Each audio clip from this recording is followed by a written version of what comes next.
My business. I'm the owner and sole proprietor. I only have one other employee, Chester. It's a romantic notion. Be the boss, but you are alone. Well, not technically alone. I do have a lot of help, actually. My UPS store. I had this printed there. Packing, shipping, help. Outstanding. Posters. I have a mailbox there. Best thing, they're right down the street. The owner's a friend. I got the account. My team. Yes! Careful now. Are you guys ready to talk with Barbara Corcoran? Stay tuned, she'll join us in just a moment.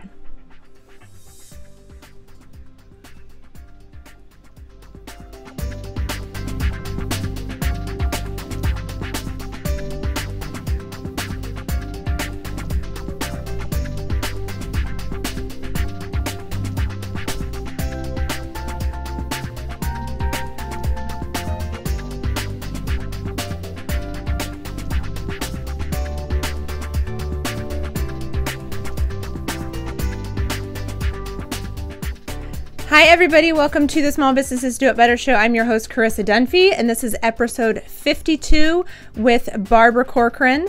First, I want to tell you really quick about our sponsors, which is the UPS store. Every day, where do I see the independent spirit in our country was founded on in small business owners. We rely on them, and they rely on the UPS store. From packaging and shipping to professional printing to mailbox services, small business owners get help from the UPS store. But perhaps the best thing they get is the feeling that they're not alone out there. And even for those with a strong independent streak, there's a rather reassuring feeling. The UPS store loves small businesses, they love logistics. To find a location near you, visit theupsstore.com. And by Oval-i TV. Oval-i TV hosts and produces live video events built to meet your objective. Visit ovali.tv to request a free 30-minute consultation today to find out more about going live with your brand and tell them Carissa sent you. Okay, everybody, this is really exciting. We have Barbara Corcoran as a guest on today's show, as you all know. I want to tell you really quick, if you're in the live chat and you're using the hashtag on Twitter, SBDIB, for Small Businesses Do It Better, we're going to have tweets going across the bottom of the screen, so be sure to tweet us and stay tuned. At the end of the show, we're going to be announcing all the winners of our big giveaway contest, which is over $1,200 in Shark Tank products and other things that can benefit all of the small businesses out there. So without further ado, let's get Barbara Corcoran on. Hi, Barbara. Good morning. Hi there. Nice to be here. Thank you so much for joining us. We've got a lot of Shark Tank entrepreneurs and fans of yours, and never enough. And watching right now in the live chat, a couple of your businesses also. I've got Ava the elephant here with me. Kidding! Oh my God! Hi, Tiff. Okay, so everybody knows you from Shark Tank. You started your business with a $1,000 loan. You turned it into a multi-million-dollar business, which is an insane story that I could hear over and over again because it's so inspirational. Actually, it was a $5 billion business. Let's not shortchange it here. So tell us what you've been up to. I know you're extremely busy. So what do you have going on right now? Well, as of today, I have a couple of conference calls set up with my entrepreneurs. I've got some media. I'm going over to Fox News to talk about my real estate beat. I kind of cover the real estate and the business beat. Just a normal busy day, but I like being busy. Well, I have a bunch that of... or sit home with my husband of 25 years. That would drive me nuts. Well, you're keeping busy. Okay, so tell me, we have a lot of questions here, and some of them were sent in from other people. Tell me about a big aha moment that you had in your business. Well, I've had quite a few, I'm happy to report. If you're in business for a long time, you get a bunch of them, but not as many as, oh no, what do I do type moments. But the very first one that will always be in my head is the first year I made a huge profit in the business. I had something like I think it was $76,000. So I ran right out and I bought my mother and father a brand new car. I bought my dad a blue Lincoln Continental and my mother a blue Pontiac convertible. I think it was a Pontiac. It's been a while. But anyway, I had my Uncle Harry deliver the cars to their home. They had just retired to Florida. They had never had a new car. And to pull up with two brand new cars, I just felt like, I don't know if I felt like Santa Claus or God, but somewhere in between. It was probably the most thrilling thing that I ever felt in my life. I love that. And when you sold your company, I read the numbers on how much of that was for your branding and how much was for the business portion. So how important is a company's branding? Oh, listen, you can build a good business and have cash flow, but you're shortchanging yourself if you're not parallel to that, building a huge brand. I spent more time building my brand, frankly, than I did my business, because I was very aware that what a brand does is it makes the customer trust you before you actually deserve the trust. If people know your brand and it means something good, they will buy from you without asking as many questions, and they'll buy more often. So when I sold my business, I always felt I was paid half for the production of the revenue that it was throwing off, because it was hugely profitable, or at least that one year, not every year for sure. But I was very well paid because they wanted the brand, the Corcoran Group, and they have parlayed that brand into a much larger business since I sold it to them. Amazing, amazing, amazing. And I love that. And I've watched a bunch of your interviews lately about how you worked in all these different things to build your brand. That's really what you focused on, and it paid off big time. It pays the best. It wasn't what, and it was also something I enjoyed the most. I mean, the idea that you can make a little magic with a brand that didn't exist. It's like birthing a child. What's more exciting than birthing a child? And when you name it and you see it grow and everybody's talking the name of the child with great affection, it's one of the greatest satisfactions in life. And the same is true of building your business. It's like raising a kid. Very well said. This is a very general question, but what do you think makes a good entrepreneur? I don't think it's general at all. I think there are a million traits, but if I had to name the top trait, I would definitely say the ability to take a hit, not spend much time feeling sorry for yourself, and getting back up on your feet. I find that the great entrepreneurs take more hits than everybody else, but they take less time feeling sorry for themselves. You know, it's normal. Certainly when you've had a very rough time and a setback, and business is nothing more than a string of setbacks, to really go, oh my God, I mean, I'm working so hard, this isn't fair. But there's no fair in business. I think the big deal is you get right back up and say, hey, hit me again, I'm a jerk, hit me again. And that's a wonderful trait, and the more a lion's share you have that in you as an entrepreneur, the better you do in business. I have no doubt at all. The other most important trait, but also secondary to that, I would have to say, still only second, is great judgment. You know, where do you spend your resources? Who do you hire? When do you go forward? When do you lay low? When do you improve your quality? When do you say, crap about the quality, let me just push the sales? All that minute by minute judgment, it's kind of like steering a big boat or steering a little boat that becomes very big. And the challenges with the little business versus the big business vary tremendously, but you got to grow with it. So I would say great judgment would be the second trait. Excellent, excellent qualities. Like a school teacher, thank you. I'm getting a grade as I go. You're getting the gold star. Good. I never got those either. Well, this is a kind of an extension of that last one about when to grow. Can you give your advice to small business on when to expand? Oh, it's never a good time to expand. My mom had 10 children, and she said it was never a good time to have a baby. And she was always pregnant. So I kind of practiced that very consistently in building my business. I always expanded before I was ready, because if you sit still and think, oh, it's now a good time, it's never really a good time. You either have cash flow problems, you have personnel problems, somebody just left you, a big producer. Oh, God, the recession just started. Oh my gosh, what's going to happen? You can always, if you use your left brain, think of at least 5,000 reasons not to move forward. But if you just go out of your gut and your persistence of, I don't give a crap what's going on outside my universe, I'm just going to push forward and push forward. So the little trick that I used my entire career, which I still use today, and it's enormously effective, is I always rented double the space I actually needed.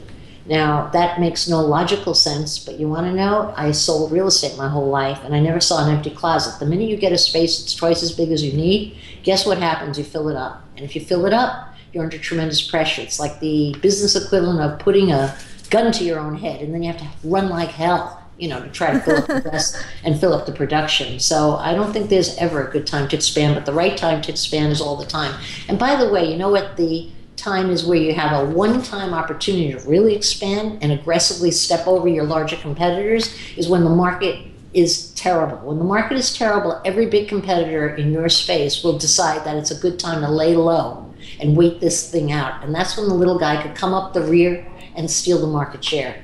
because everybody else who's big has a reputation to preserve. They're big and they have to vet things. They're big and they have to go through attorneys or committees. Whereas a little guy, man, you can just run into their hen house, steal their hens and their eggs, and run away before they're even waking up to the fact that, what, somebody's alive out there? Excellent. That's a really good point. And especially now while we're down and out at the moment, that's a good time for people. You know, things are really turning around from all sources who I speak with. Everybody's saying things are starting to bubble a little bit.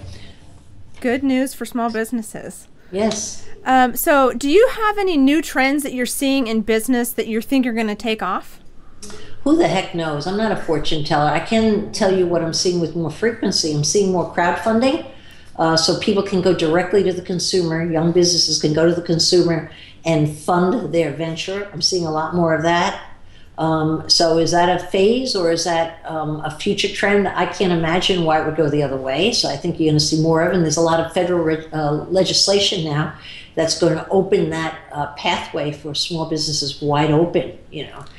The other thing that I'm seeing a lot more, I'm just thinking among my own entrepreneurs, I don't know if that's a trend, is I'm seeing a lot more swapping of services. So someone knows how to do creative copy, they're swapping that for a package design, someone who's good at graphic design. Or someone who does patents is willing to do the patent for free. If you happen to have a bookkeeping background, you do their bookkeeping for the small law firms. So I see a lot more swapping of services. It's great, it's tax-free, and everybody helps everybody. And so I happen to like that a lot. I do too.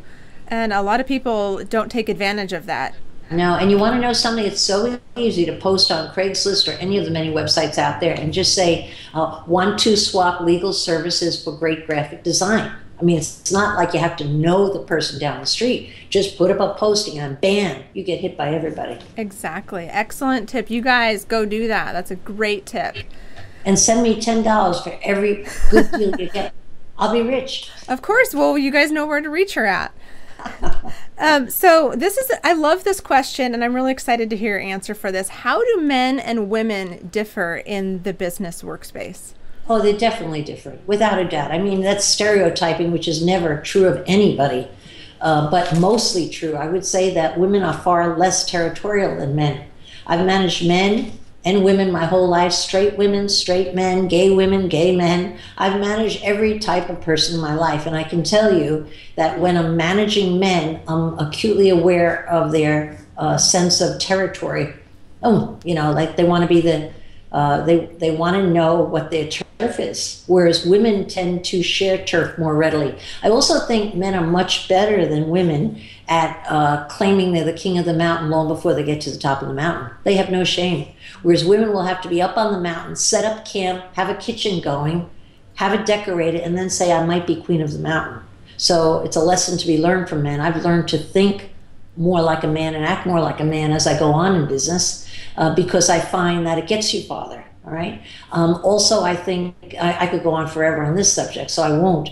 But let me just say what's on my mind. Also, men are less divided in their attention because even if they have children, generally it's the wife who's taking care of things. Whereas a woman who's in business, if she has children, generally she's the one taking care of things. So men can hyper-focus on their work and not blend in their home life, whereas women really are doing both. And I think that's also a reason why a lot of women don't excel at business, because kids get in the way. And people will say, oh, that's not true. But let me tell you, that's true, because I started my business, didn't have my first child till I was 46. And let me tell you, my babies were my salespeople, managers, support staff, and I hyper-focused on them because they were my family. The minute I had a kid, man, let me tell you, things change. I could not be nearly as effective at work and be a great mom at home. And so I had to divide myself, and I learned to respect tremendously the burden that women carry when they're trying to build a business and they're also a mom. Excellent insight. I love that. So you, as everybody knows, you're really fun. You're just a fun person. How do you know? We've never been out playing. Why would you say that? I've seen interviews where you're just having fun. I have a picture right now up on the screen of you and the other sharks wearing crazy glasses. I'm not sure what you guys are doing. But you're really fun, and you make it a point to incorporate fun into your work. So how do you incorporate fun? Well, the more important thing is, why would you incorporate fun into the workplace? I do it very intentionally for a specific purpose. I love having fun, no doubt. But you can have fun outside of work. You don't have to use your business day to have fun if you have enough of a fun life outside of work. But you know why I bring it into the workforce all the time? Because I want to have a creative shop. And you attend a lot of seminars on how to get creative thoughts, how to do brainstorming, how to get the best out of your people. You can do all that kind of educational stuff, and let me tell you, it doesn't amount to crap. What does amount to a creative shop is if you take your people and make sure they have fun. Because you know what? We got all of our good ideas. I still get all of my good ideas outside the office, never at my desk.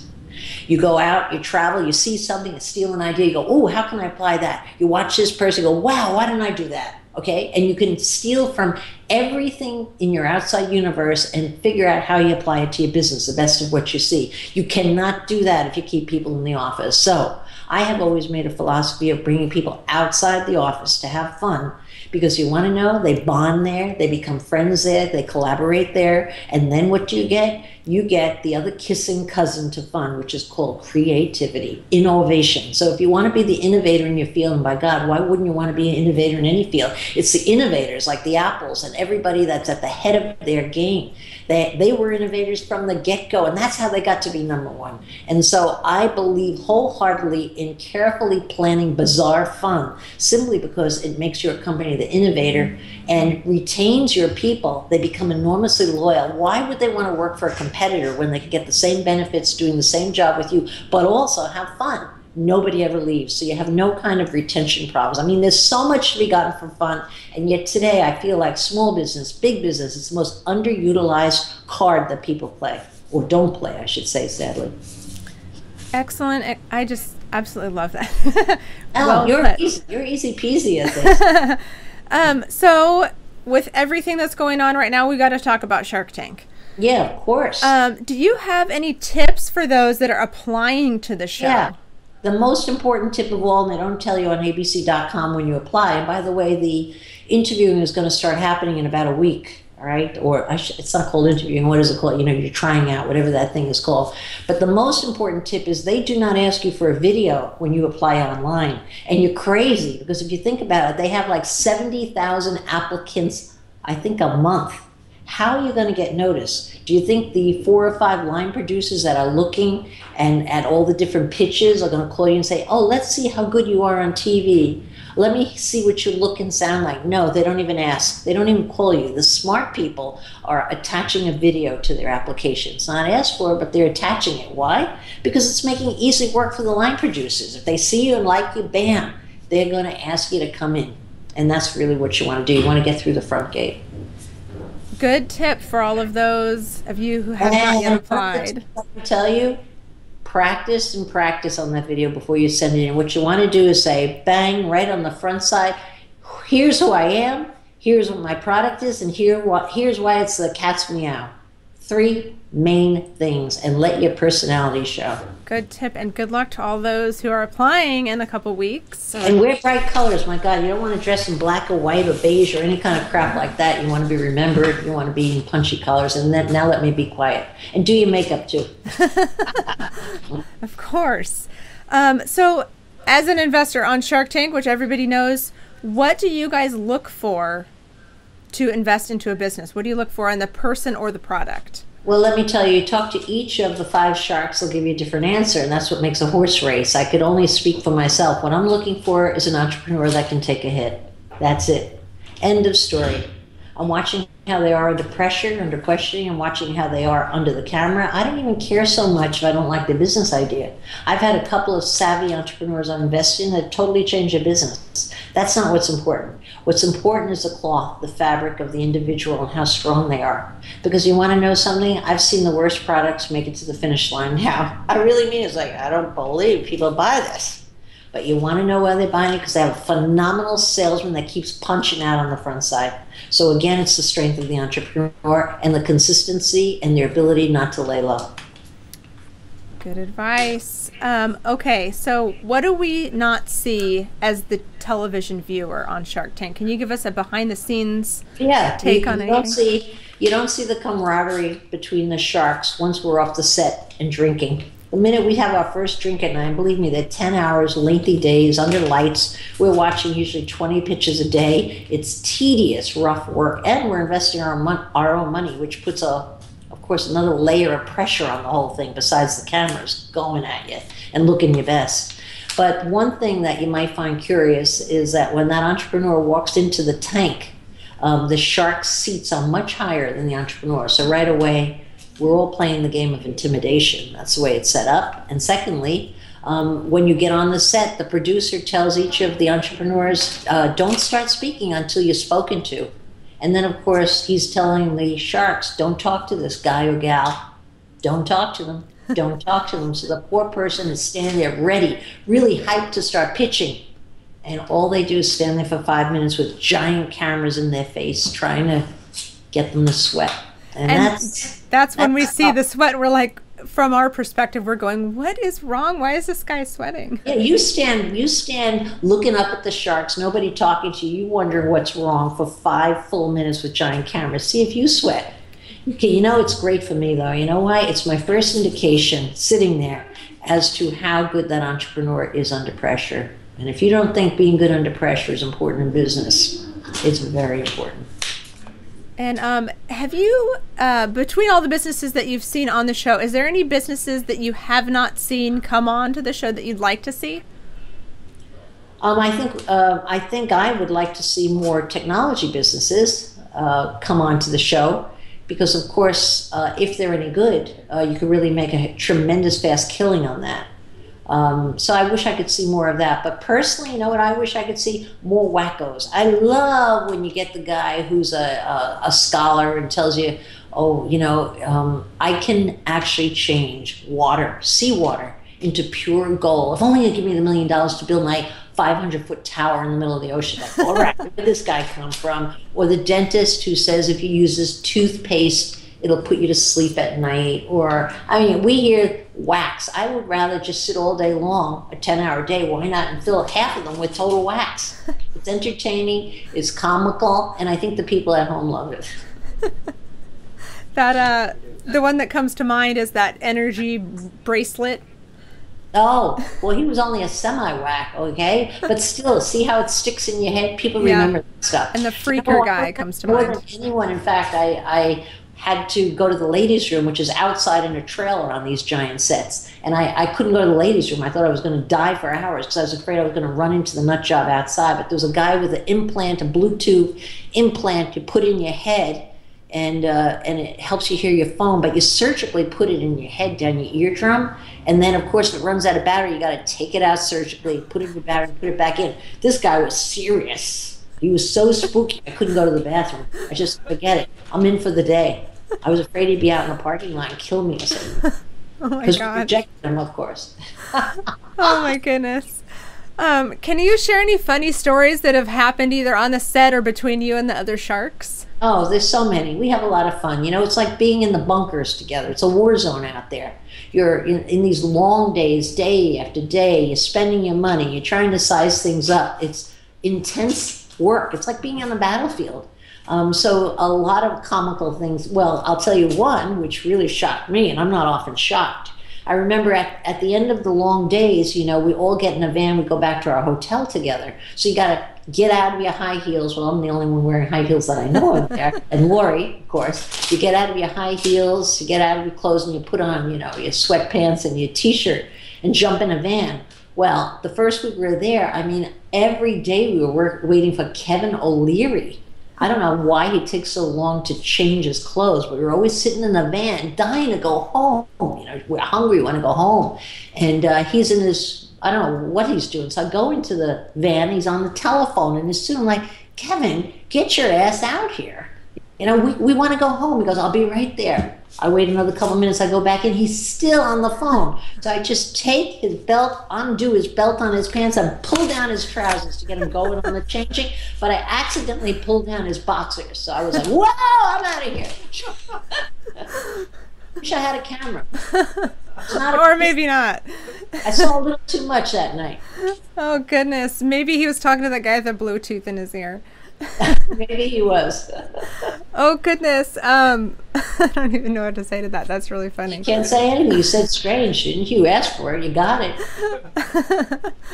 Well, I know your time is very valuable, and it's been a half an hour, so I want to thank you so much for joining us and all of the entrepreneurs and Shark Tank fans that are watching.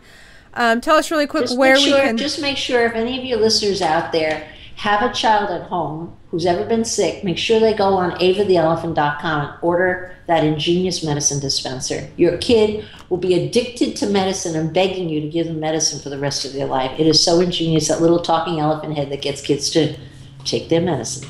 Here's Ava right here. We have her on the set. And good. And this is Tiffany's voice in here, right? Yes, it is. I love that. We had this on the show a little bit ago, and Tiffany is absolutely wonderful. Yes, she is. She's got medicine stickers, too. No more thermometers for kids. Just put a sticker on the head, you know, when their fever goes up and down. That's so great. So tell us where everybody can find you if you have any events coming up that you're going to be speaking at. Just go on BarbaraCorcoran.com. Everything's posted there. That's easy enough. Always out there speaking. Well, thank you. Thank you so much for your time, and we look forward to seeing you on Shark Tank. Pleasure. Bye-bye. Thank you. Ciao. Fabulous, everybody. Everybody loves Barbara Corcoran. So again, I want to thank her so much for joining us on the show tonight, or this morning, I guess. We're going to still have your tweets. Make sure you stay tuned after the show. We're going to announce the winners of the big giveaway contest. Will remain in the live chat and on Twitter, so stay tuned. Next week on the show, our guest is Mari Smith, who is the queen of Facebook and social media marketing. She's got so much information to share. So another fun show next week, which is Tuesdays at 7:00 p.m. Pacific time. And you can watch this show or any of the other shows on smallbusinessesdoitbetter.com. So thanks for watching.